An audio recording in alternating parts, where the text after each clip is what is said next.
So hey everybody, welcome to the stream. We are today holding a master class on Gaming Evolved, on breeding and all the particulars that people need to know, the questions and such. Because we have a lot of questions, we're going to go ahead and be teaching the people on this server basically the ins and outs of breeding, how to level your stats, how to get yourself into mutations, how to determine what you need to do. And again, while this information pertains to, hey, Nita, while this information will pertain to Gaming Evolved, it will also be applicable to other servers for the general basics.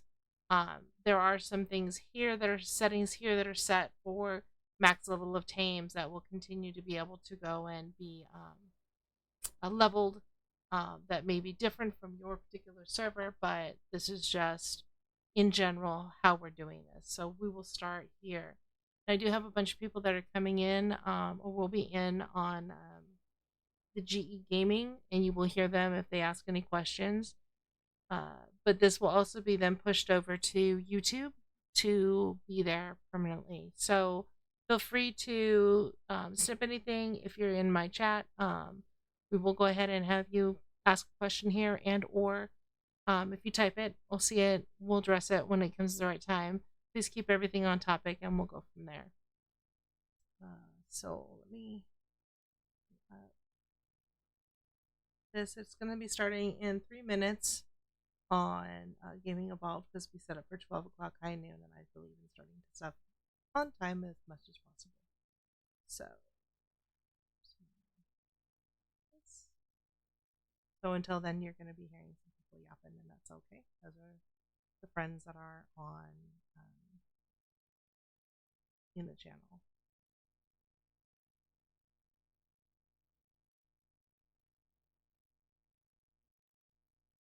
Okay. Why my internet is deciding to block everything? I don't know. It shouldn't be, but oh well, it is doing what it's doing. All right. Let's go here. All right, guys, we have about 3 minutes, 2 minutes actually. So a couple things that I want to talk about before we start, which is if you have any questions, please type them to Drawmare, keep them on topic so that we don't kind of get distracted and go other ways. If at the end of the class you have some questions, we'll open up the floor and you can ask your questions and we'll try to address them as much as possible on topic. If it's for something else, then you can always feel free to DM myself or Drom or any one of the admin team, or there's other players in here who are just as knowledgeable and they can also answer you, and they more than likely will be happy to. So we've got about 2 minutes and then we will start up. Let's see if I can run the stream in here as well to kind of for help. Okay, so we are streaming here as well in our Gaming Evolved channel, which helps.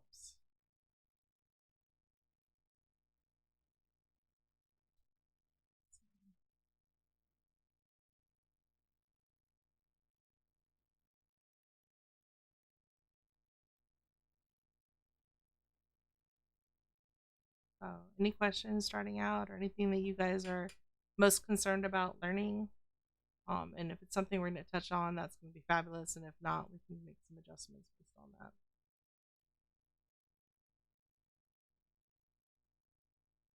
Okay.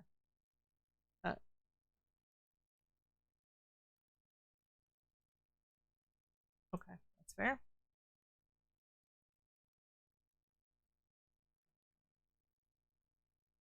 So there will be in the beginning, I'll go back to some basics, things that you should already know. If you don't know it, and this is your first time at it, that's fine. If you do know it, please have a little patience because not everybody is at the speed that you're at this current time. It's a good, yeah. Yes, I'm going to cover it from top to bottom. So we will go through what you need to do, why you need to do it, and what you need to think about. All right, so it is noon. Not a problem. So it is noon, so I'm going to go ahead and start. And I'm going to start with moving my cat who decided to walk across my keyboard. By the way. Yeah. It was not surprising that I do tigers because I have a tiger striped cat.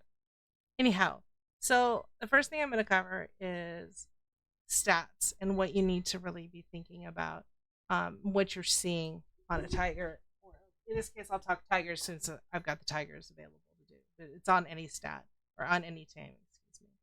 So on Gaming Evolved, unlike most servers, we do have a spyglass. Spyglass is super important for you to start out with. So when you're in the wild and you are looking for tames, you know to always pull your spyglass out and you look at them to see what their stats are. Now you're looking at two different stats. You know the level of the tiger is a 192, right? Let's just say this is a wild tiger versus one of the bred ones. So in the parentheses, what you're seeing, those numbers, that 44, 49, 01, etc., those are the amount of levels that are in that tiger for that particular stat. The other number is what that level translates out to. So, like, let's say with food, you can look at food and say 0 levels into it, the base is 1300. Okay. It'll give you an idea of what the percentage is, and not every tame is the same. So you'll look at them and see what they are. So that's basically what the base stats are. That's what you're looking at. You're looking at health, stamina, food, oxygen, weight, melee, and speed, which we don't have any ability to move, and torpor. We don't do those here either. So what I would suggest you look for, and this is my opinion, this is what works for us. This doesn't mean it might work for you. You'll have to decide what is working for you, what doesn't. We look at the 4 main stats, in this case for tigers. Those are health, stam, weight, and melee. Food and oxygen don't really matter to us in this particular tame. There are tames that does matter in, so you need to understand your tame that you're wanting to breed. If you're doing warthogs, let's say, which for those that play Ark, it's the Daedon. The food is a super important stat, right? But your oxygen still isn't. So you have to look and determine what your stats are that you are looking for that particular tame. In this case, tigers, I'm doing the main 4. So when we're out looking at base tames, which is wild tames, we're looking to hit a number high 40s up to the 50 or 51, 52 if you can get it. If you get lucky on a roll, it's the RNG. You never know. It will happen. It doesn't happen. And you're looking to find a tame that has a stat that you find acceptable for you. So case in point, we had a weight tiger that had, I think it was like 39 or 40 in weight. And I said to Drum, we need to get something bigger than that. That's not enough. Tigers don't carry enough. So he went out and was able to find a 51. Now, that became one of our base stats coming through. And this whole 192 is, like I said, it's all these levels, the 44, 49, it's all that added together gives me the 192. So we're looking to come up with a nice even number in the level. So you're doing the math, because where this affects down the line is when you have a tame that is an uneven stat, right? What'll happen is when you get to, on Gaming Evolved, the max level of 260, with it still being levelable, that includes all your mutations. If you don't do your math ahead of time and know that a 192 is going to come out as an even, you can come out with a 250. I think it's a 259, and that's where it counts. And unfortunately, what that equals out to is Atlas Basic is 2 times the level plus 30 levels to get a max tame. So for us, if you do the math, 260 plus 30, what was that number again? 580? 560? 550. So it's a 550 at the end of the day, and that's where it caps. You can no longer level. So you want to make sure you're getting an animal that's going to cap out at 550. You don't want one that's going to cap out less, because you're gonna cheat yourself out of a level of whatever stat it is that you want to put it in. So you always want to make sure you do that. That's what you're looking for when you're out taming. You're looking for those stats that are going to combine. So what we do, like I said, is we find the stats we want that we're comfortable with. We do the math. We sit down and say, okay, is it going to hit 260? Yes, it'll hit 260. Then we go. Now, washing these things and why we want you to wash them. When we talk about zero stats, there's two different things we're talking to. But in this case, we're just talking the regular statistics. When you're looking at the food and looking at the oxygen, if you get a tame with 50 in food, right, it may really look good because a 50 in food would be a 242 tiger, right? Oh, that looks great. Except for that 50 in food does you nothing. It does nothing for you.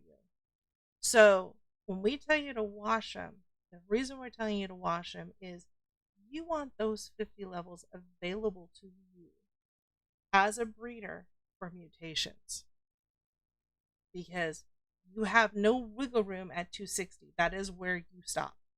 You are at 261, that tiger or that animal will no longer level. So you want to stop at 260, but you want to get the most bang for your buck or for your breeding. So what we recommend you do is you go out and look for like a level, well, we would say a level 1, but it's like a level 1 through 5, and you hope the RNG rolls so that it comes up with either 0 food, 0 oxygen, or what we have 1. And I'll explain that in a minute. So that just opened me up for 50 more levels of mutation. And if I had, say I had 30 and 30 or whatever it was, as long as I'm washing those out with that low number, that gives me that opportunity to mutate that much more. So you want to make sure that you are taking away the stats that you don't need for your whatever your line is. Now, again, like I said, if you're doing warthogs, which is super important to have food, you may say, okay, I need food, but I really don't need melee because all it's doing is sitting in my base and healing. Well, then you look for something that's a lot lower in melee. And it just depends on what you're using it for. You have to determine that and then go from there. So you have to know your tame, first of all, then you want to wash it when you're doing continual breeding. So as we do that, and now we've got a tame, we've taken those numbers, we've taken all these tigers. Now you're working on taking all of these stats that are on, let's say, 10 tigers, and you're trying to move them onto 1, a base male, or we call it the perfect male. In our opinion, what we call our perfect doesn't mean it's your perfect, it means it's our perfect. So we look at it and we say, okay, we have now taken the stat from tiger A, B, C, D, E, and F, and we've pulled them all together onto 1 tiger, and we've gotten them there. And that takes a little bit of doing. So I use a spreadsheet method where I literally put in the tiger, the stats it has, and I look at all the stats. If I have 6 tigers, and I'm looking at all the stats, and I'm saying, okay, this tiger has stat number 1 is its health. That tiger has stand. That tiger has melee. And I can look at it and say, okay, now I've got all these tigers. Everything else is fluff. They can go away because I'm not going to use them in breeding. So you really want to take a good look at, have something or an ability to look at what your tame, sorry, my cat keeps thinking in front of us. What is going to be, what tigers do you want in this case? Again, like I said, I'm talking about tigers. What tiger you want with what stat and why you want it with that stat. And then you can look, and it helps you further down the line. So what we use for naming conventions, although you don't see it here because it says perfect, when we have an animal that we're putting into our breed cycles, typically we put our initials for our clan. Then we use, if you look at the animals and you go into their ancestors, you'll see how we have these 5 numbers. Those 5 numbers to us are the last 5 digits of their code. That just helps us to quickly and easily identify what animal we're using. Sometimes we haven't done that. It was in the beginning, and we streamlined our process so we can then look.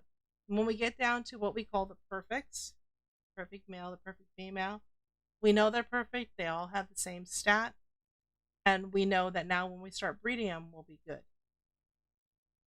So once you've combined and you get that perfect level, now you've got a perfect male, and you're going to breed for a female.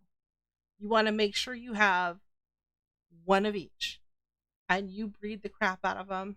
Get yourself, I don't know, we have about 200 of the females, and you have them in here. In GE, we have the stalls, so we put them in all the stalls, and then we move the male.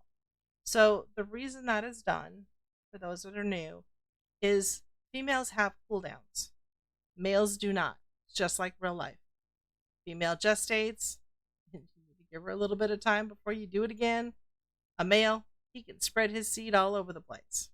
So you want to get your stats to the male. So in this case, we bred up the 200. So now we've got all these females, we've got the male. Now we're going to start looking for stats. So when you're looking at stats, this goes back to then you decide, what do you consider important, right? What is the most important stats that you want for your animal, and what do you feel is your cap? In our case, we looked at the tigers and we said, oh, that's pretty good for health, but we really would like a couple levels, so let's go up 6 to 50, right? Then we looked at them all and we said, okay, the only other stat that we considered important, because we know that 606 is a good weight for a tiger, is we want melee. We want these things to be so crazy good that they will walk through an island, and unless you get ganked off by a lion or you're on a Power Stone Island or something, that they can pretty much slaughter everything that they come up against. So then we decided to get to 260 from 192, that we were going to add 108 levels, in this case, into mutations for your melee. So what I always recommend is that you do 2 separate lines. You take your perfect male, you take your perfect female, you throw them in the thing, and you start watching. And as they're breeding, when they kick out the baby, you start watching. Now, in the stables, the number that you're looking at is not the levels, it's the actual number. Like in health 2850, you would look for an increase in that. And that'll tell you if you've got that. It'll tell you got a mutation. It'll say level 194, and then you're looking to see, where did that mutation happen? Because it's not a guarantee that you're going to get a mutation, number one. Number two, it's not a guarantee that you're going to get the mutation you want. So for you, you want to be looking to see every time you breed, what level did I get? Where did I get it from? And then once you see that, you'll have a tiger that comes out. Where did we put him? Should have put him out a minute ago. You will see, like in here in the tame ball. So I've got my male here with 82. When I see him, but you'll see that his melee has gone up as a baby. The imprint shouldn't have done that, but it doesn't matter. It's still doing at your base. So you're looking at that and you're saying, oh, okay, so the female has this, the male has this. So, oh, that went up, so that's a tiger I'm going to keep. I'm also looking at, hey, this is a 228, but did it come up with a 230? It came up with a 230, and I noticed an increase in food or oxygen, based on what it is. Then I can say, oh, that's the one I want. And then otherwise they die, and we get a barn full of dead babies. That happens. That is the sidebar of breeding. So if you're a PETA person, sorry. It is a game, fortunately. So when you get that, then you know that is a tiger that you're going to allow to grow to max, to his full grown, full potential. In this case, he'd been a 194, and let's say we're going with health, so he would have then 45. Because every time you mutate, you get, 46. Every time you mutate, it goes up by 2. And in this particular case, I think it's 9 we notice in the going up in the actual number or the percentage. So we see that happen all the time. So that's kind of how you started off. So I've started off, I've got a health, and I'm going with melee because I know that those are the 2 that we want. Okay. So then what we're going to do is we're going to take these animals, and when you finish to the number that you choose, in our case, like I said, health was 50. So we say, okay, we've got him. We just set him aside. We don't use him for anything else. He just sits there. Now we're going to we're working strictly on melee. And you can do this in tandem. It just depends on how you want to do this. Like we kept 2 barns or 2 stalls that were strictly for health, and all the rest were for melee. Now,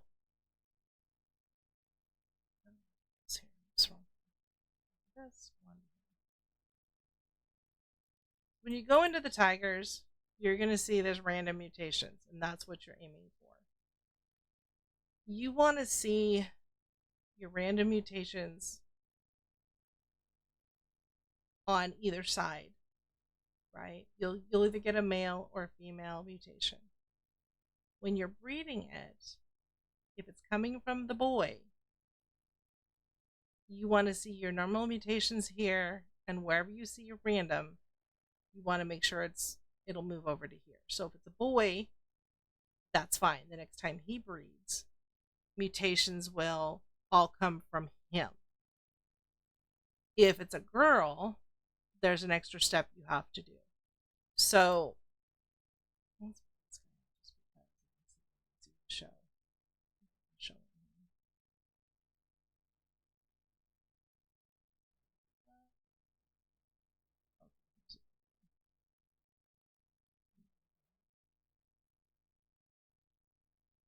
all right, so this is just a base 228, nothing fancy. These are his stats. When you look at him, all of his mutations are on his dad's side. So this is important to know. When you have 20 available mutations on both sides. Well, how did I get past that? So by breeding your males always against a clean female, if possible, all your stats will always come from the dad. So like if in real life you have a dad with blue eyes and a mom with brown eyes, the baby comes with blue eyes, you know it came from dad. Okay, yes, mom had the right genes, but technically it's the same thing. So in our case, these mutations they're coming from the dad. Now, if it had been on the female, if she got the mutation, now I'm looking at it going, okay, crap. I know when our female is going to have a cooldown, and we're going to want to make sure that we move the mutations and move it all over to a boy. You want his level, everything else on the boy. So you take a dirty female, and when I say dirty, it's because they have the mutes.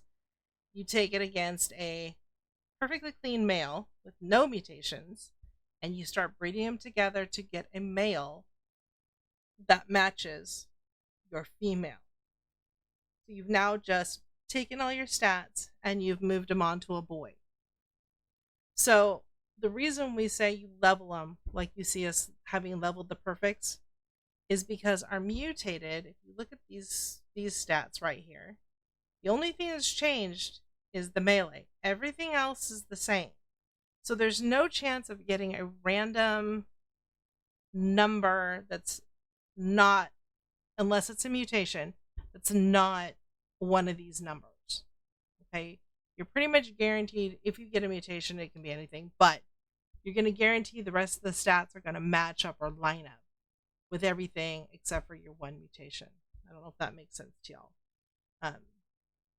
it's one of those things that if you're mating like to like, you can get the mutation, but you're not having to worry as much about some if you have all these different random statted um, animals that you're trying to figure out which one through the mutation and where did it get from.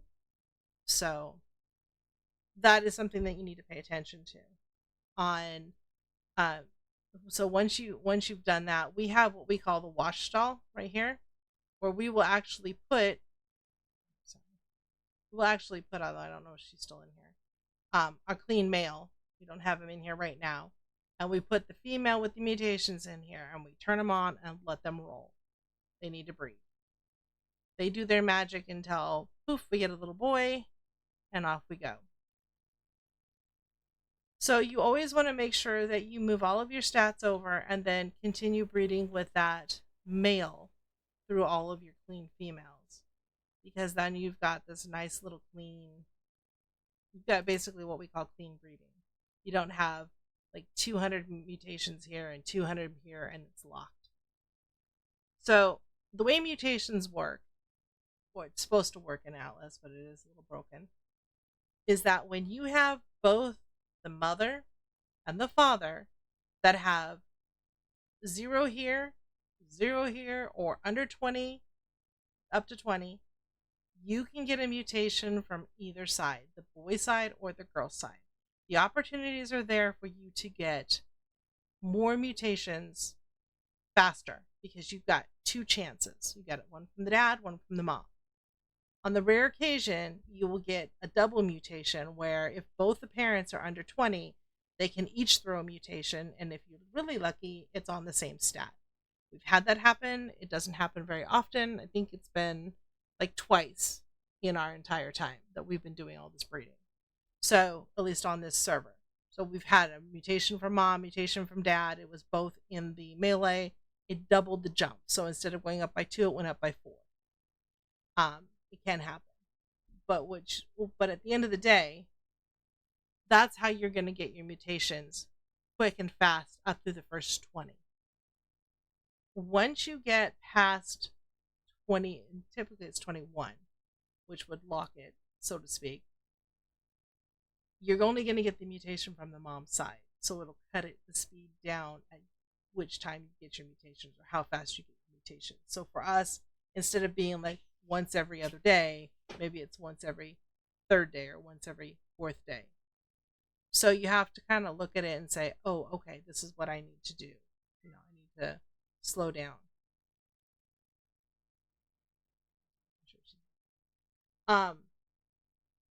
And that'll happen. And that's kind of where we're at now. We only get it from one side. We only get it from the female sides. So then we're going a little bit slower. It still happens, so it just doesn't happen necessarily as fast.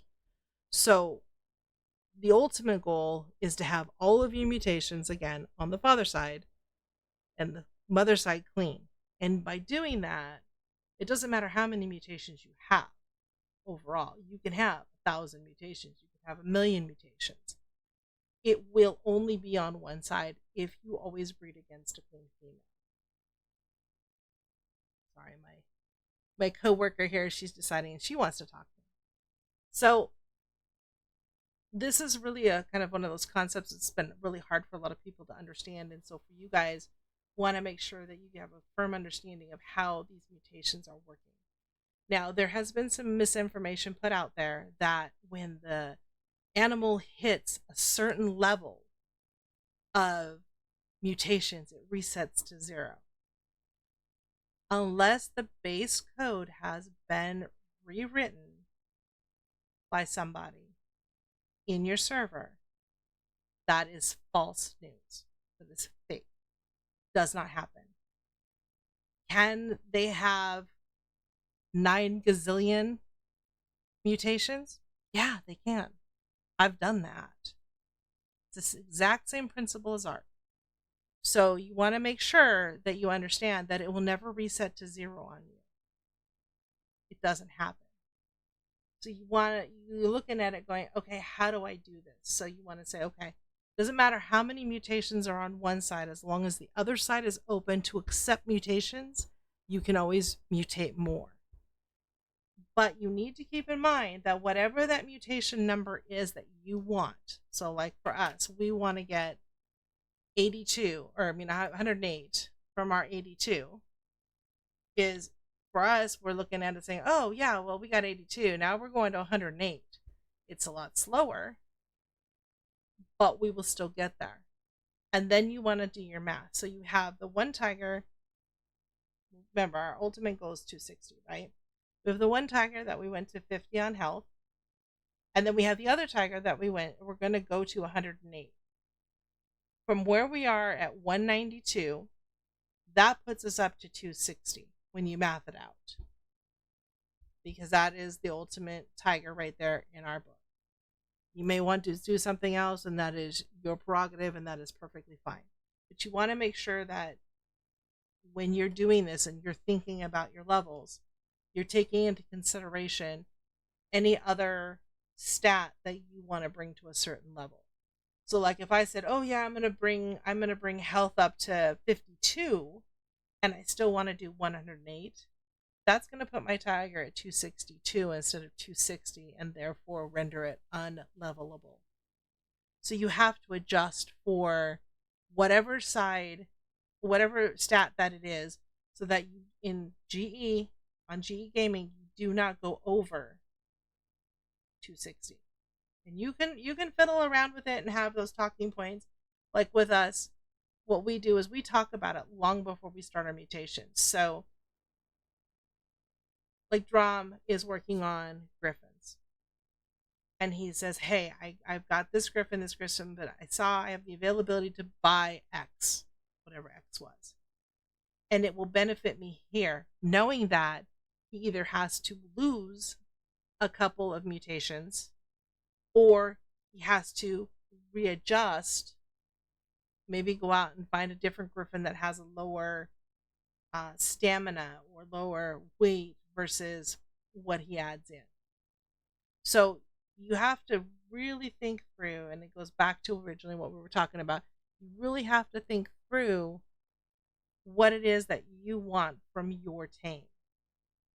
So once you, like I said, once you get them even and you're now starting your mutations and you're moving them over, that's great. If you get to the point where you're waiting, mutations aren't happening that you want, do not get frustrated. Just keep breeding, because it will eventually come. It's time, but it will come. You will get there. It's, it may take you the whole season depending on the cooldown times of the animals. Griffins are 3 to 5 days, so it can take you a whole season. Tigers, they're 12, maybe 12 hours max. But if you don't get your mutation that you want, you're going to be doing it for day after day after day. You have to wait for each cooldown.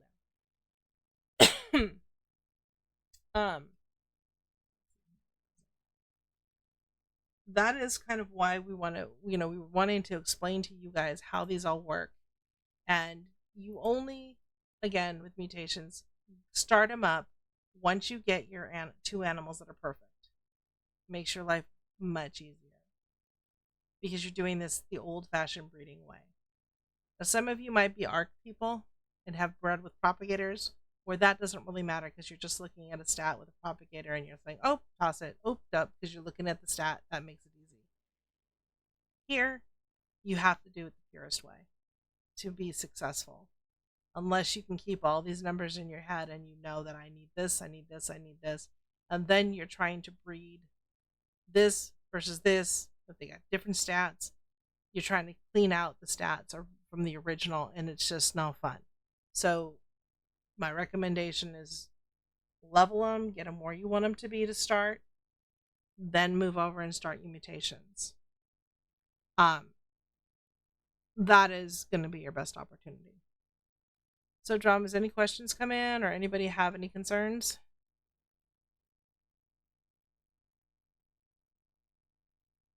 Okay. So, well, you can always share it so everybody else can answer it, or hear the answer.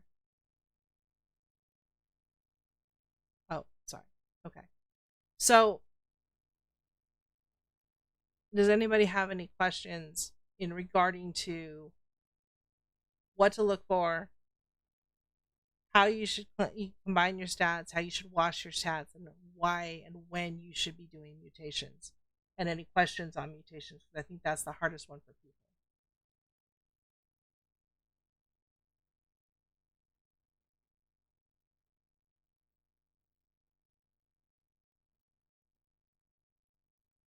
Hmm. Hmm.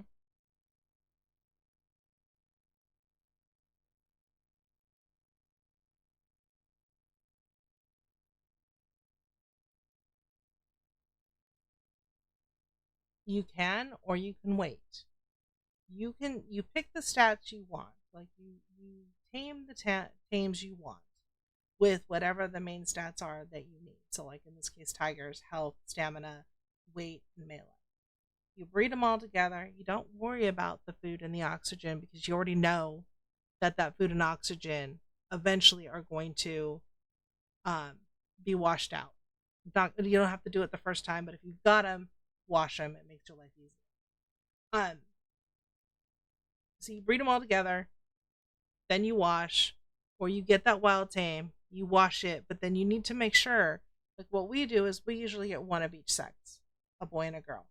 So if you get a tiger with a stat that you want, say it's a girl, you've got a male to wash her against.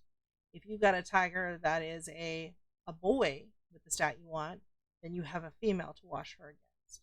Because your ultimate goal is to get all of the stats on the same tiger at the end before you start your mutations.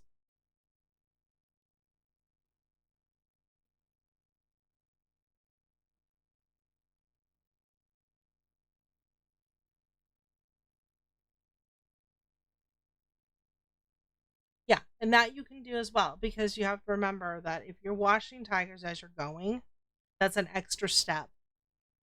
So you don't always have to do it in the beginning, but it depends on you or how you feel about breeding. So you can say, okay, I want to get zero stats on my male and my females. I want to do that first, and then I want to breed my four main together. You can do that with no problem.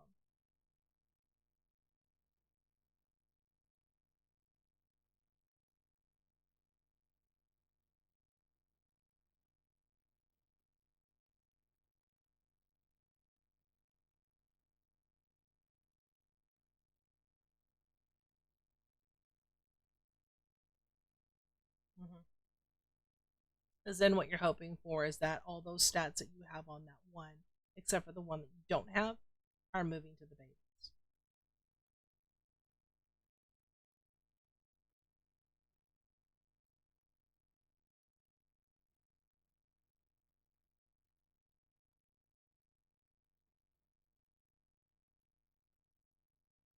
Hmm.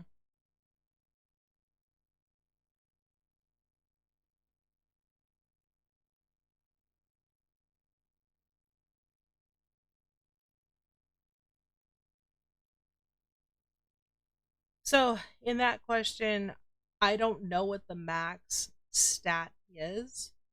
What I've seen is up to about 52. But that doesn't mean that that is what the server setting is. That I don't. And it's what? Okay, so you got a 53. So it's just all the RNG and how the numbers roll.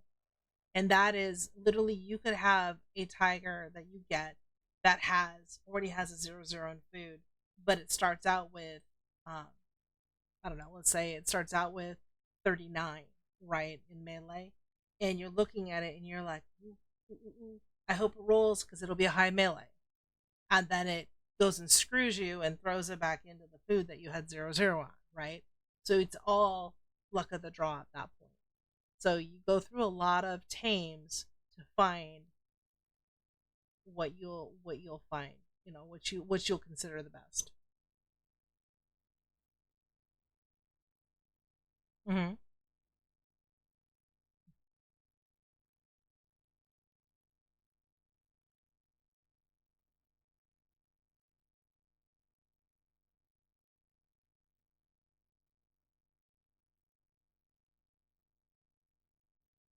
Yep, I know.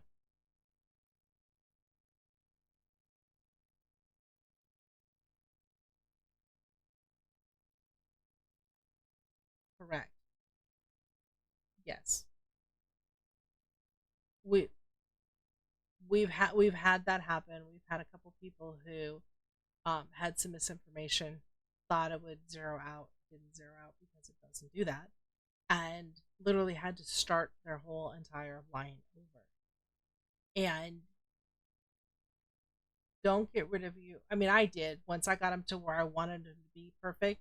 Once I've got all my numbers, yes. But until you don't have you don't until you get the perfect, then you don't want to get rid of your breeders until that happens. So you hold on to your breeders until you get what you consider your perfect. At that point, if you want to kill them or you want to put them in a barn, like we have barns out back of our breeding area, and I'm a pack rat. I store all the animals out there. So until we get the finished product, the 50 in the health, the 108 in the melee, I store all those, every mutation back there because I can recover in a shorter time period. That's not everybody. Some people clean out, and sometimes you clean out the wrong one and you go, oh crap. So you want to make sure that whatever you're doing, once you get to a state that you're comfortable with, like in this case, the perfect, get rid of the other ones, store them somewhere so they're not in your area. Because if they're there with you, you're more likely to forget and pull one and use it. And that's the other reason why I would suggest using a spreadsheet. You guys can use Google Docs, set it up to whatever's comfortable for you. Name your tiger however you want to name them, or your tame. Like I said, we use the last 5 digits of their number and say, okay, that's who they are. And then we go through and say, okay, bang, bang, bang, bang. You guys, everybody else is going to go. If they are not what we want, they die. That's for us the simple and easy way of doing it to keep our place clean.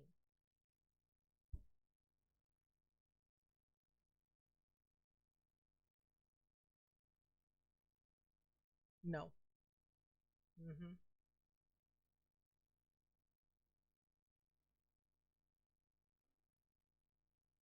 Well, and in all honesty, we have these stables, and each person gets 1,000 slots. I mean, this whole season, if you look at how many I've gotten, I mean, I've bred a zillion tigers. In my personal, I've only got 162 tames, and I keep everything. So, you know, yeah, that is true. But here, because we this and mind you, this is GE, and this is how GE works. We have some tools. We have the stable, so it's cloud storage. We also have the breeding, the barns in the back. The these are the clinger barns, and they okay. Oh yeah. So these barns essentially do the same thing as these stables. I just put them back here because they're pretty and they're out of my thing. So you see, I have a retirement home. Retirement home has a gazillion tigers in it. This and in all honesty, all we're doing is storing. So if you look through, you're gonna start to see, okay, there's one there, there's one there. That's how I'm storing them. So I know where they're at. I have the perfect males in there if I need them. I've got the different, like this is the health mutation 48. There's the melee. So let's talk about naming conventions. This is just what I do for me. This may be something you guys want to do or not. Like I told you, I always put Crimson Horde because I want in the history that there's an identifier that it's one of my tigers. Then I use the number. Then what I do is this is the mutations. So this particular tiger, this 104, has 58 mutations in melee. And then what the M10 is that is how many mutations is actually on that tiger. That's just my identifier for me. So I can come back and I can say later on, oh, I've got this. Oh, here's one that's now he's melee 60, mutation 11. So you can kind of see that's how I keep. There's mutation 62 and I'm sorry, melee 62, mutation 12. That's just for me a quick visual on how I keep track of where we're at because I want to know what my tigers are at. Now this tiger, because I just pulled him out and claimed him, he hasn't been renamed. When he gets renamed, just you look at their inventory, you check their ancestors, and there it is. And it already tells you this is a 44340. That's his name. He's got 80, 82 in his mutations. I mean, in his melee, and he's got 22 in his mutations. That's just quick identifier for us. Y'all will come up with your own naming conventions. You can use ours, feel free. Use whatever one you want to. That's fine as well. It's just for my mind to be organized. That's how I do it.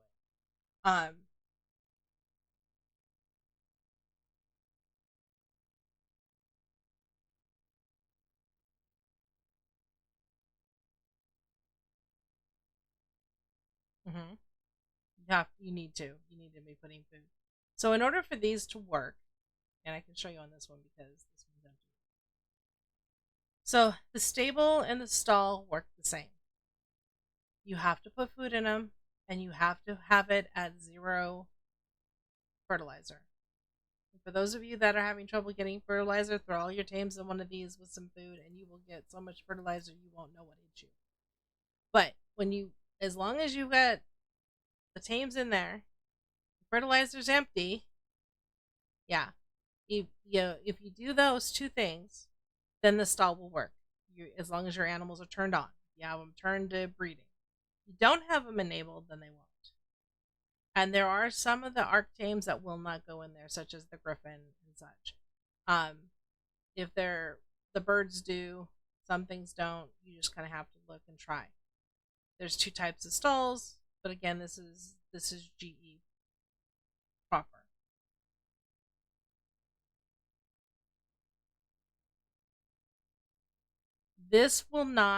Storage will not do any breeding. It will freeze. No, you don't have to put it in. When the inventory on this, yeah, you just put scissors, and that'll trim things like if you have sheep in there, you'll get wool, that type of thing. So that's what that does.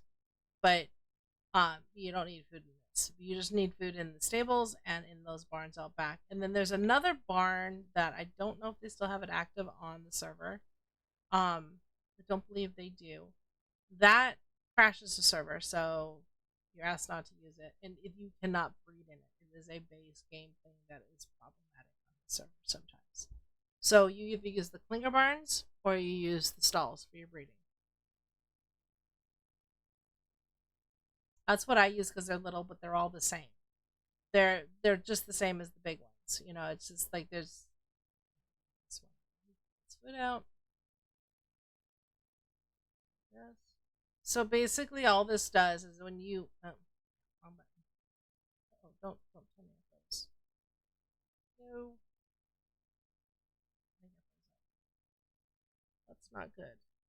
Come on. Sorry, I'm having a technical difficulty here. Happens to the best of us. Just double check. Oh, nope. Okay, there we go. So, all right. Oops. Oh, there was things in there. I shouldn't have been. Did I pull the wrong one? Yeah, I did. Okay. There's a baby. It's a 228. We just let it die. These ones, apparently they bred. I didn't realize they had done that. Oh, lovely. Sorry, guys. So this is a 230. Will you please? This 230, when I look at him, does he have what I want? No. So we'll kill him. Typically I would have done that in the stall already, but I grabbed the wrong stall. So that's why it was giving me a heart attack. So when you have the stalls, they come out as what they're called the breeding houses. They're these big honkers. If you played official, you know what they look like. We have the ability to make them smaller and smaller with the T. I use these a lot. That's what we use. Because they're small, you can put a bunch in here, and life is good.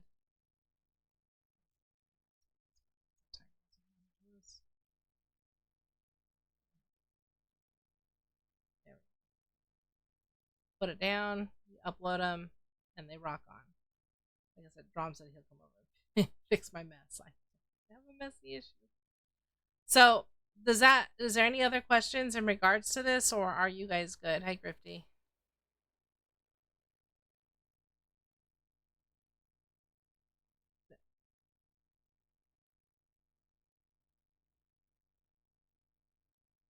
Mhm.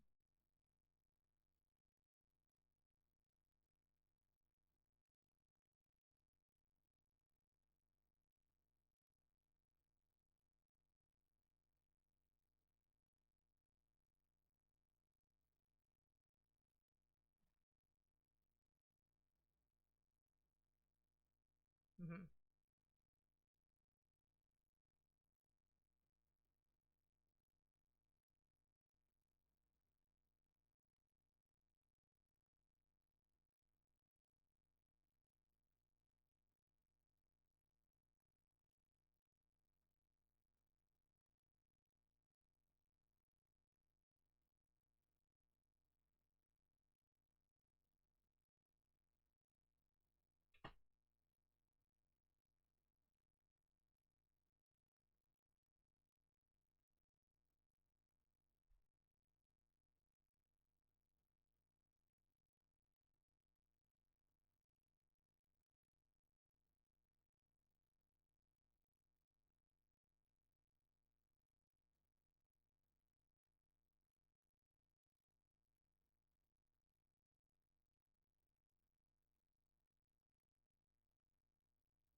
Good. You want to get your perfect tame before you start mutations. You really, if it's not something that you're going to want to use, you can set it aside or kill it because you will get it sooner than later. You don't necessarily need to hold on to that, because when you start doing that, what happens with mutations that you guys need to understand is the reason I'm talking about clean, which is really important. If I get a female, let's say, that had a health mutation, and I'm breeding it against a quote unquote dirty male, right?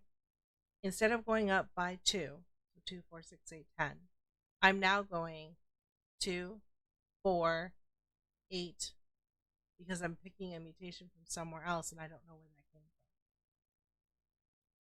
You understand what I'm saying? So you don't want to mess with it, and you can end up contaminating your clean side because you're trying to get that final tiger that's clean that you can you can breed against. So when I was telling you guys earlier about the 0, which is the cleaning down here, there's also the 0 with mutations. So there's 2 types of 0s, and that needs to be something that you guys are thinking about or asking about. When you ask somebody, is that tiger clean? The question needs to be in mutations, or is that tiger clean in food or oxygen? Because depending on who you're talking to, if they're unaware, they may say, yeah, it's cleaned, it's got 0, and you get it, and it has 0 in food and oxygen, but it has 102 mutations in one or both sides. It's not a clean tiger. And that screws people up really badly. And that's where you end up with these lines that have, a zillion mutations on each side. It's not considered clean breeding. It's called what we call dirty breeding. And you don't want to do that. You want to stay as clean as possible. Now, if you don't care, then do you. But if you're going to sell them, you need to make sure that you're telling people that, because if you're not telling them that you're giving them or selling them a non-cleaned item, and when I'm saying non-cleaned in mutations, then they buy it from you in good faith. They put it into their breeding program, and all of a sudden now their breeding program has 20 some odd mutations or 50 mutations or whatever the number is into their line, and it has now mucked up their line as well. So you want to make sure that you are very transparent about what you're doing with your breeding, because and not knowing will put others, if you're selling your items, into jeopardy if you're giving them breedables.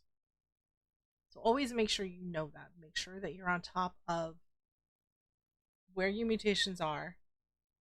Make sure you're always breeding against a clean to make sure that you're always trying to move those mutations over to the paternal line or to a male, and then it'll come down through the paternal line. And, just be self aware. That's good stewardship of breeding and good stewardship of a community to let them know.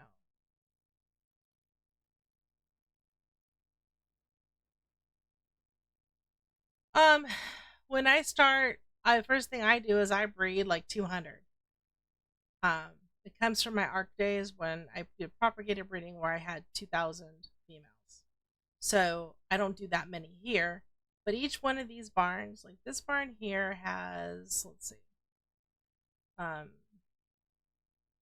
2, 3, 4, 5, 6, 8, 9, 10, 11, 13, 15,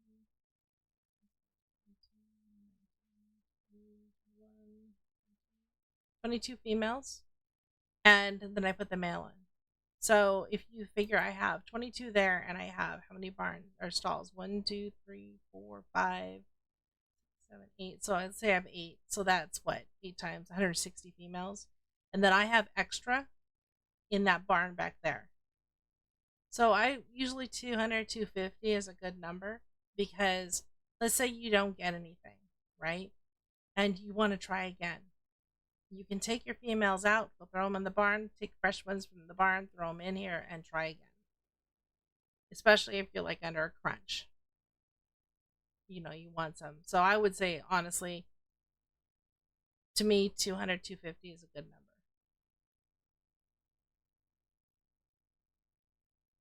number. Mm-hmm.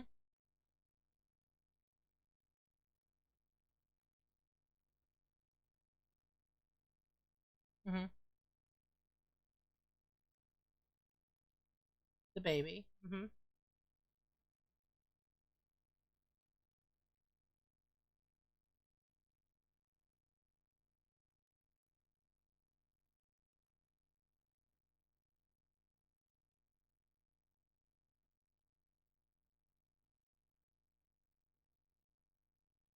Mm-hmm.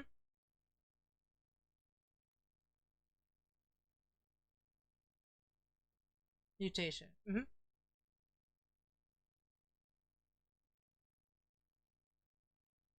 So in those cases, when you're still in the beginning of doing your combinations, those ones for us turned into riders, or we gave them away to friends. Snipped them and gave them away. Because honestly, they didn't do us any good. He just killed triplets outside right now, 130s. Because they didn't have the stat we want, so they die.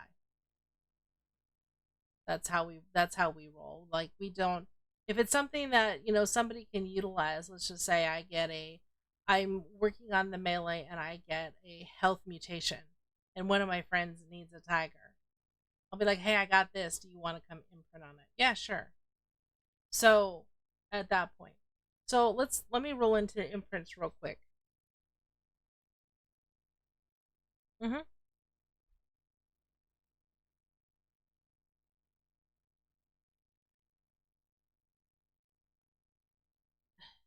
No, what I'm saying is, so remember what I was saying earlier, the reason why you want to level these tigers, right? Is because by leveling them, they all have the same stats.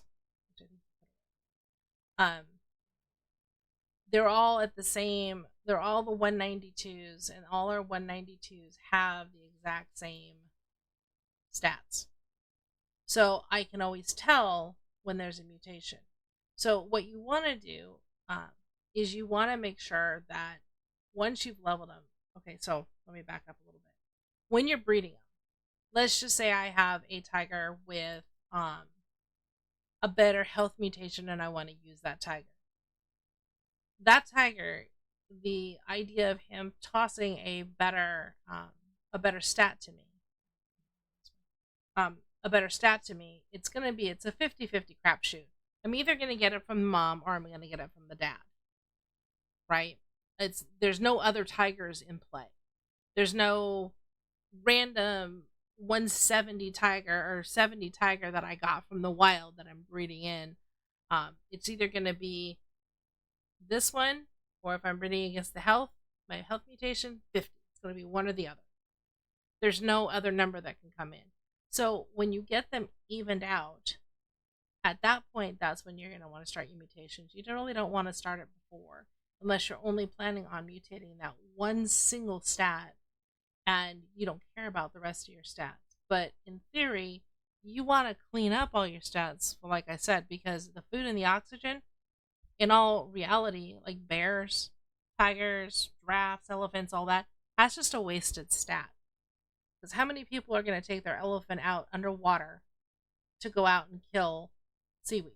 They're not. It just doesn't happen. So why have it on there when their base stat, like in this tiger, the food, 1,300, that's plenty of food. It doesn't have to have anything higher, because anything higher is just a waste of good stats that I could utilize in my mutations. So you want to be thinking your end game. You don't want to be thinking instant. You want to think long term. By thinking long term, you're going to end up with the animal that you want in the long haul, without a lot of mutations, without a lot of junk and noise that you don't really need. When you start, go ahead.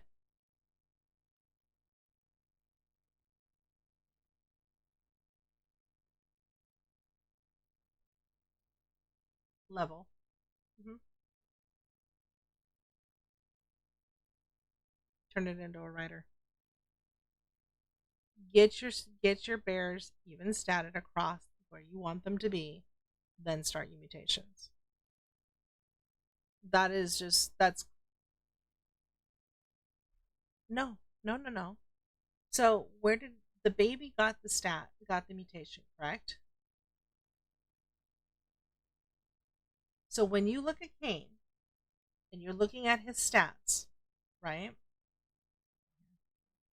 When I come in, when you're looking at show ancestors, only the baby shows that he got one from the father.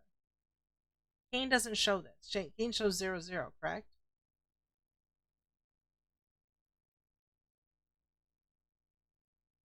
Okay, so you can go from Cain. It's just that particular baby that is a dirty baby. Yeah, the triplets, they're dirty. So those turn into riders. There's no reason to kill them, just ride them. I mean, for us, when we get those, like I said, we neuter them. Yeah, yeah, that's what you would use them for. I mean, because there's no reason if you're starting out and you need riders, turn it into a rider. If you don't need riders, then that's when it's a done. You know what I'm saying? So you have to really look at it and say, what is it that I am looking for out of this particular team?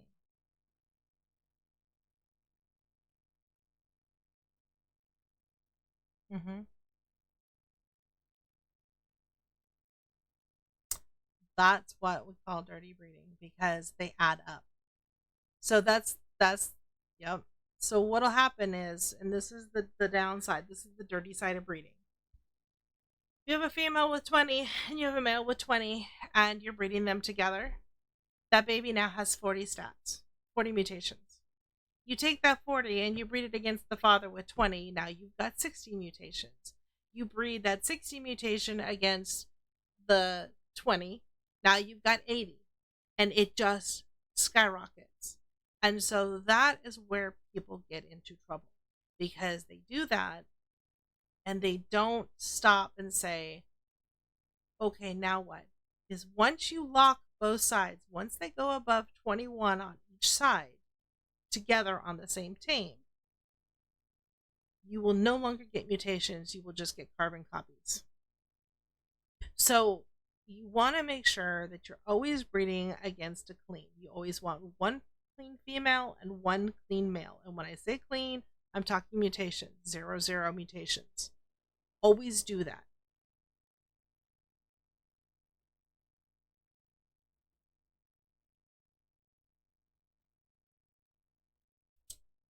So that's when you wash them, unless they're mutated, and then you just turn them into riders.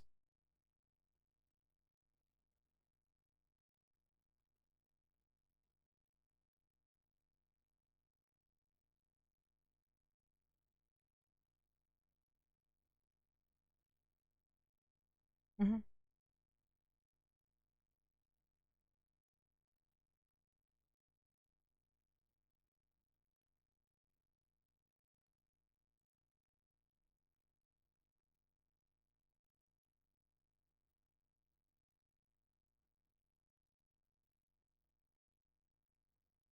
No, no. 102 mutations come from the exponential growth of mutations. So, like, if you have a tiger, two clean tigers, both tigers bred together give you a baby with one mutation. It comes from the father, let's say. You breed both clean tigers again and you get a girl.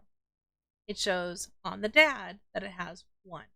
You got dad has one on the girl, dad has one on the boy. You breed the girl and the boy, each with a mutation, together. Now you've got on that baby two mutations. And it'll show from the mother and the father, and you get a boy, let's just say. So you take said boy with two mutations and you breed him back to mom with one mutation. Now you've got three mutations. Get another, you get a girl. So you got three mutations on that girl, you got two mutations on that boy, on the dad. Now you breed that clean girl with that, or not the clean girl, I'm sorry. The three mutation girl and the two mutation dad together, you now have five mutations on that baby. You see what I'm saying? With yes. You're just moving the mutations and you're mashing together mutations with no stat increase, like Rifty said. And that's a bad thing because it's not doing you any bonuses or benefits. So,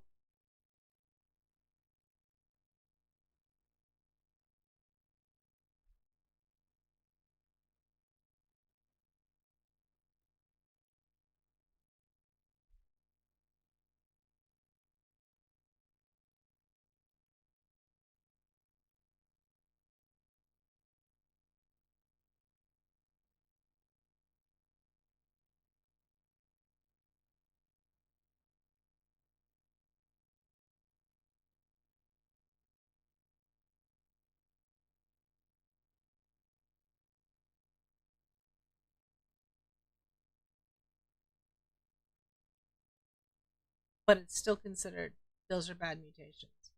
But you're always getting it.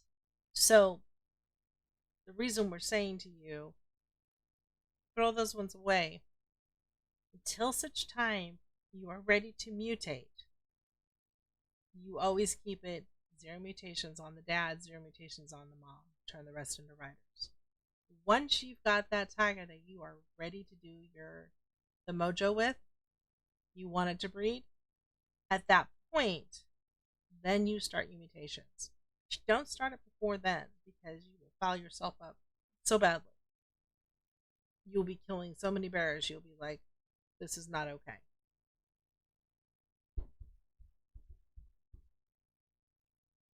Yes, because then you don't have to worry so much about cooldowns. Like for us, when we're doing it, we're taking the tigers, we're taking the boy tiger, and we're running him through all 8 barns.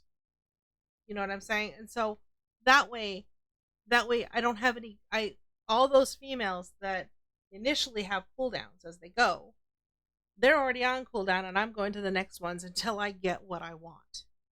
Once I get what I want, I don't breed the rest of the barns if I can help it, unless it's the last barn. Because then those ones are there for when the baby grows up. If it's a boy, I can pop him back, rename him, pop him back up, and make him do the funky tiger with somebody else, you know. And I don't have all my females then on cooldown. I only have the ones up until where he was born. So that is why I do separate barns. But also anything above about 21, 22 tames in a stall, if you start throwing twins or triplets, which has happened to us, they will pop out of those stalls. And unfortunately, as babies, they are so little that they get stuck right up under there, right? And you can't get to them no matter how hard you try. They're half stuck in, half stuck out, short of picking up your stall. And if you get one, No, because you can't put them in this. You can't put them into this stall until you own them, until they're yours and claimed. But unfortunately, like with tigers, let's say, because they're so sensitive to the weather and it's too cold for them, they automatically start dying. Bang, done. And they have no, they can't handle the non thing. So if you're gonna do that on GE, get yourself a one of the thermostats, some kerosene in it, and run it, because that will prevent the babies from dying. Yeah, but now you've got to get them out and get them on food, because until they're at 10%, they do not eat off the trough. You have to put food in them. So, I mean, that is your workaround with the thermostat. I don't tend to use them. That's just me. I have one just in case, but I don't really use it too much.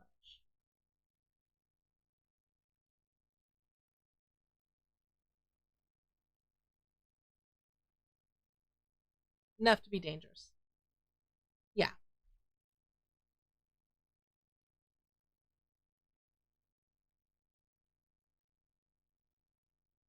Hmm. Yeah, and that's why I'm saying, make sure that you're paying attention. That is what the purpose of the spreadsheet is in my world. Is so that I don't end up breeding something that I should have never bred in the first place. Because I may look and I can't, if I've got 15 tigers sitting out here and I'm looking at them all and I'm trying to remember, oh, this one has the good this or this one has the good that.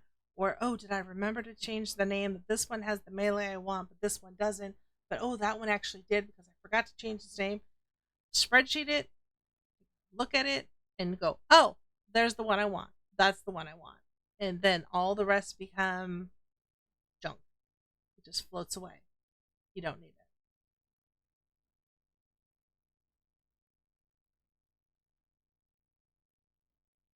I want no. I want them to have the same stat. So if you look at my females and my males, I think you put my male in here. Let's see, Mr. Yeah, no, no, no. I want them. I want them identical. I want them absolutely identical. That's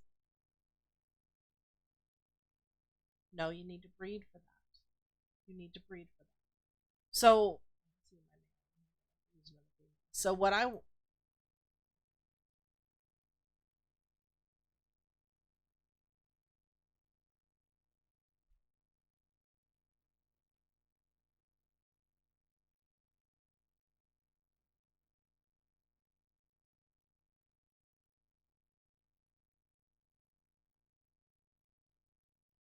right.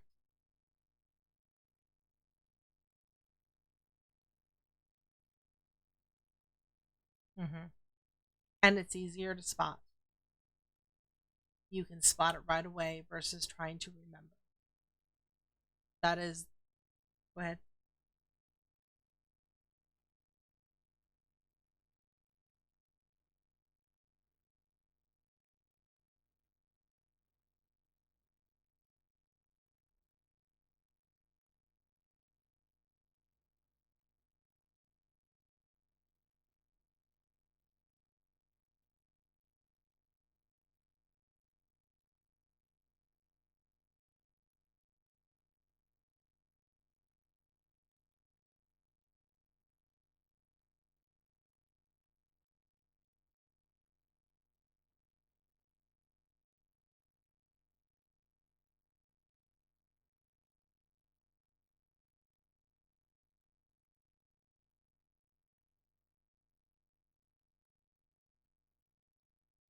So no, no, no, no.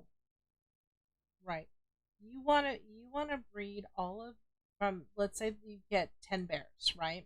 All random stats. You pick the ones that have all the great stats you want, like the big four plus, so you know you're going to wash out the oxygen. You're combining all of those together to get what you consider your perfect tame. So it's got the health that you want, it's got the stamina you want, it's got the weight you want, it's got the melee you want. Then you take that bear and you breed another one, and you're looking for a female this kind of time, right? And I'm gonna just say we already washed it with the zero zeros. So you're gonna take that, so the stats, all the stats are equal on the male, all the stats are the same on the female. At that point, then you start your mutations. It's not about going to get another bear and trying to get the same stat. You can, but you'll be doing that all day long, twice on Sunday. It's much easier to breed your perfect animals with the animals you have than trying to go out and say, "Ooh, that one might give me X, whatever X is." Is that, because you now are dealing with RNG and the random rolls that it gives you, and you're never. I mean, it's very rare that you'll be able to find the perfect one that has exactly what you want, that rolls exactly what you want.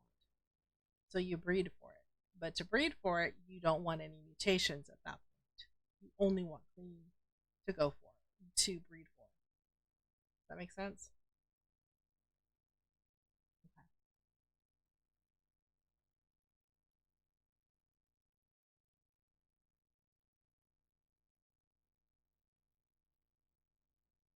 Okay.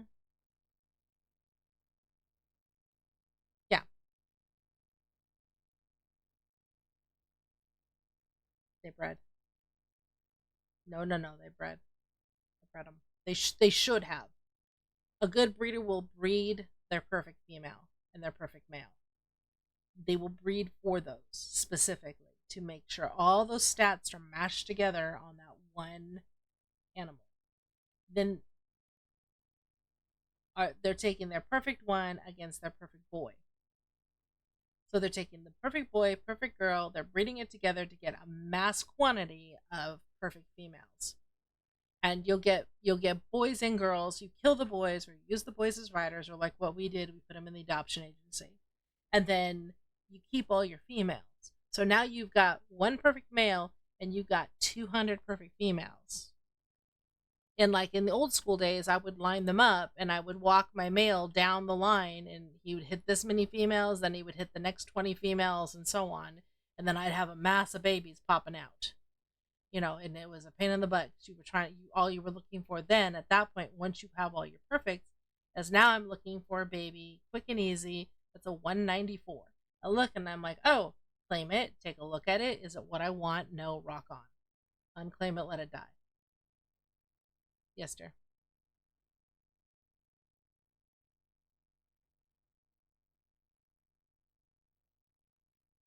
I don't have that any longer. I cleared it out when let me see. Let me double check. I believe I cleared it out. No, you need them.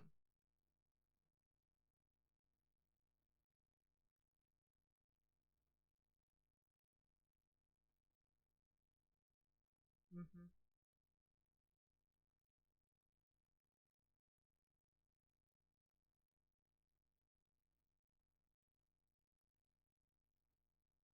Here we go. So hold on, guys. I'm gonna stop my stream and I'm gonna start it back up so you guys can see what I'm talking about here when it comes to my spreadsheet. Oh shoot! Oh, I'm not worried about it. No, I won't die. Here, I need to go to screen. Okay. So this is the spreadsheet that I use, and what I did is I just went out to Google Docs and set it up. So in this case, you'll see like I have the name, the sex, the breed. So let's just say I have a bunch of different tigers, right? And I'm looking at it saying, oh, I have this male, that this one right here was a male that I bred, and he has 3 mutations on him. He's a level, and then I put his stats in. So this was my perfect tiger on the top, all my perfect stats, and these are the ones that are telling me what I've got. Now I stopped doing them. Let's see if I can.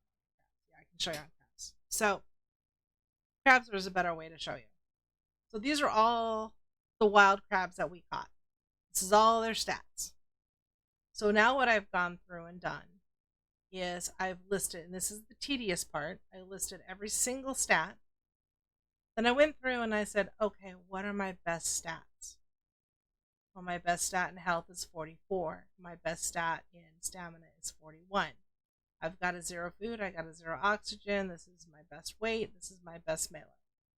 In looking at all those, then I can say, okay, I need to take all these ones right here to right here, those can all go poof. I can sell them, I can do whatever because they don't bring anything to the party, so to speak. I can come down here and take this last one out. But these middle, what is it, 6? The middle 6 that I have to keep because those are my breeders. So it gives you a quick way of looking at it. The other reason we do this, and Drum and I do this, because Drum does a lot of our taming. So when I'm at work, he's out taming, and he's like, what do you need me to go get today? I need you to go get X, whatever animal it is. He can tame it, take a quick look at this sheet and say, oh yeah, it's got 46 in health. Okay, that's a better one. Keep it. Or it's got 42 in stam, and we really need that to get to 260. So we're gonna kick the 41. The 42 coming home will be better. Or he can say, oh, this time I got a 42 in my health.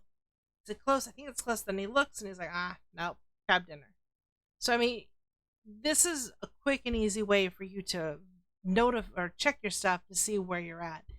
And for us, we both run dual monitors. Not everybody does. Sometimes you have to alt tab to it. But for us, it just is the fastest way to do it. And we do it straight across the board. You know, like when we haven't loaded the bears in, we've started loading the warthogs in, that type of thing.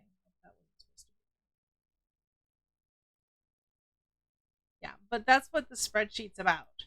And that's what we're talking about in the spreadsheet for us, is that we want to make sure that you guys have an opportunity to organize what you've got. And then like with these, when I say wild and bred, as I breed my tigers, I put them there. And under the notes, then I put, I'll put the male that I used. So I'll put the number, and then I'll put / and the female number I used. Like, let's just say these two I bred together. This 82646 and the 83881. When I breed them together and I get a bred boy, or let's say I get a boy, I put in his number, I put a boy, they bred, 0 mutations. And then I put in his stats, right? And then I put over here that his dad was this, his mom was that. Just a quick check to see where he got the stat. And when I put in the stat, if he got his dad's health, that health goes right here. And I can see, oh, that came from the dad. Or if he had gotten his mom's health, which was 29 at this point, I could put the 29 down here and say, oh, crap, he got his mom's. But I can see where it came from. No problems. And maybe he gets all the junk stats. He gets the 29, he gets 31, he gets all these other stats from either one. That's 31 here, and he gets 33, and he gets 33 here, and he gets 25. And he's like, crap. Okay, he's gone. I mean, but we can see where it all comes from because it's a 50-50 crapshoot on which one you're going to get. It just, that is the game's mechanic. It just automatically does that. It picks out what it's going to be, and it puts it in there, and you're hoping that you get all the best stats. So I'm hoping for me that I'm getting the 44-41. Do I care about the rest? No. Because my next breed is going to be against the weight. And my next breed is going to be against the melee. And then at the end of the day, I'm going to breed the crab against 0 and 0. Now you're going to ask about the 1. And I think this is the last thing we'll talk about here. So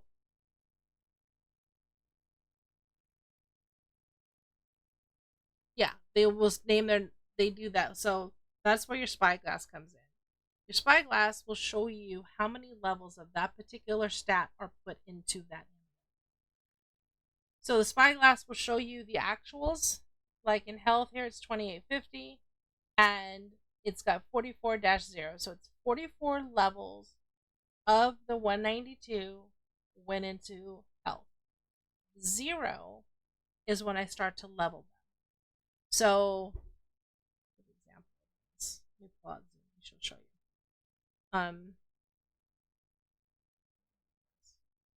So, yeah, they do that just so they can see it. I mean, that's just a way to do it without the spreadsheet. But what you're seeing is that dash number, in this case.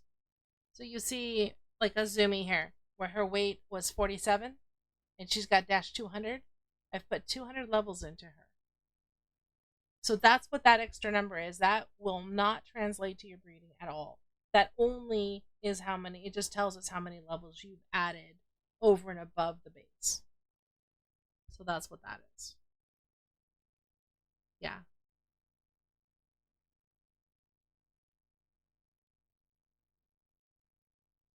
Yeah. For them, yes. But I mean it just depends on everybody. And a lot of times like we'll do it at the shows because most people understand what those numbers are. So they look at it and say, "Oh, hey, this is what it is and this is what we need." So, all right, is there any other questions?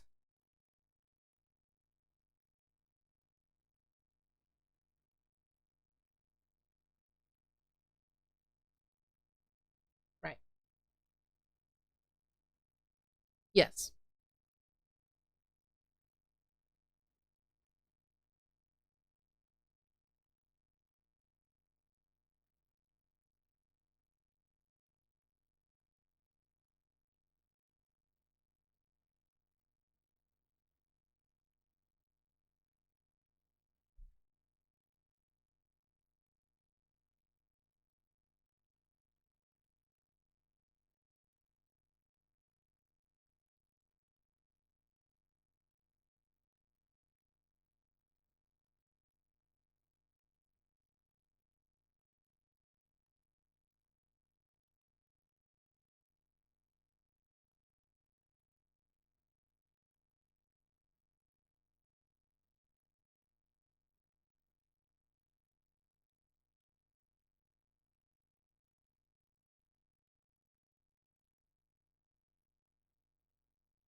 Are there any other questions?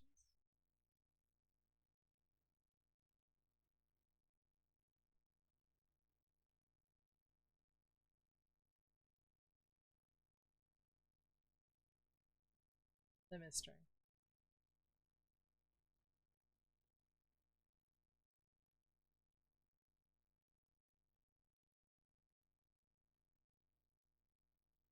Yeah, no, and that just means that you just have to cull that one, whether you turn it into a tank or to a rider or whatever, kill it, and just keep going. It's gonna happen.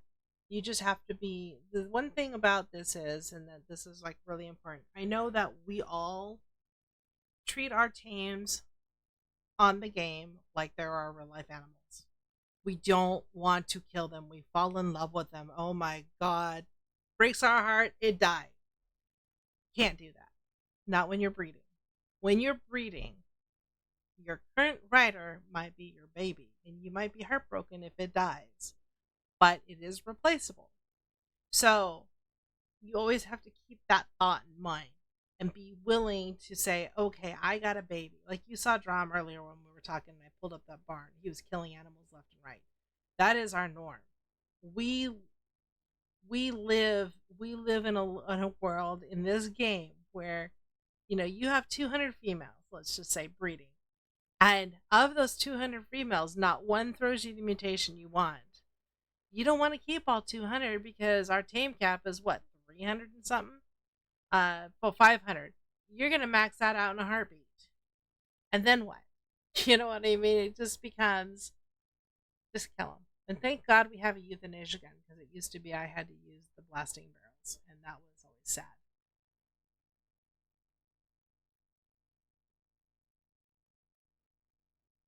Yes, that is just your grid number.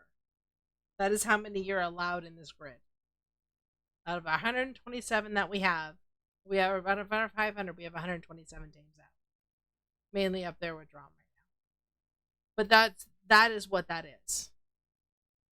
So, and you can do that in every grid that you own an island in. So, like I own the island here, right? Now, if I go to the next grid over on my L11 island, I can have 500 over there. My M11, I can have 500 there. But that becomes a real pain when I get what I want on this island, but I need it over on L11. So that's why you just have to have good stewardship, or be okay with killing animals, letting them die, etc.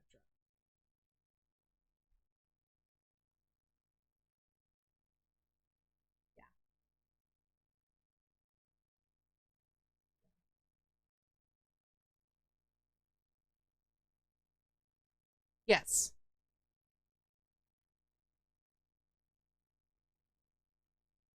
Yeah, that's about right.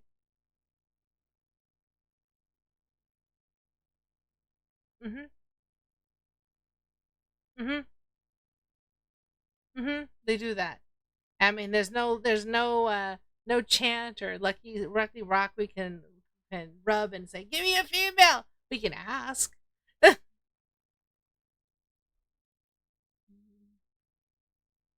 no, it doesn't work that way. No. Oh God.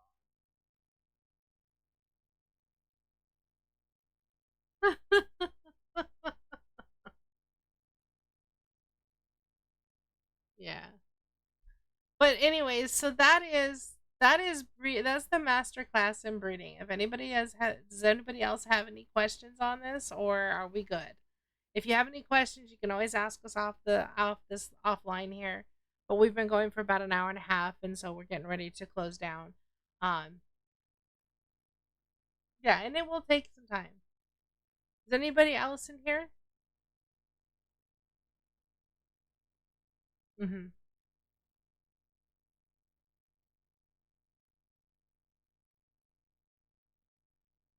Yes. Thank you very much. We appreciate that. Does anybody else have any questions before we close this down? You're welcome. All right, you guys. If you have any questions, feel free to hit us up, and we can work with you one on one. I'm gonna work on it here shortly, and then put it up. It'll go up probably by the end of this weekend, if not early next week.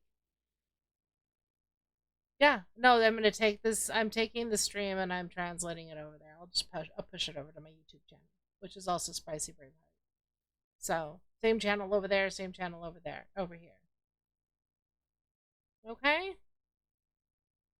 All right, y'all. Thank you for coming. We appreciate it. If you have any questions, just feel free to message us, and we can try to help you out. You're welcome. Bye for now. All right, y'all. That was the masterclass in breeding on Gaming Evolved servers. Please understand that everything we talk about has been about today, or this particular server, and that if you have any questions or anything, feel free to message us. If this is the kind of content you do like, please give us a follow, or on YouTube, like and follow, because we will be pushing this video to YouTube. And we hope to see you soon. Thank you for participating and watching. Bye for now.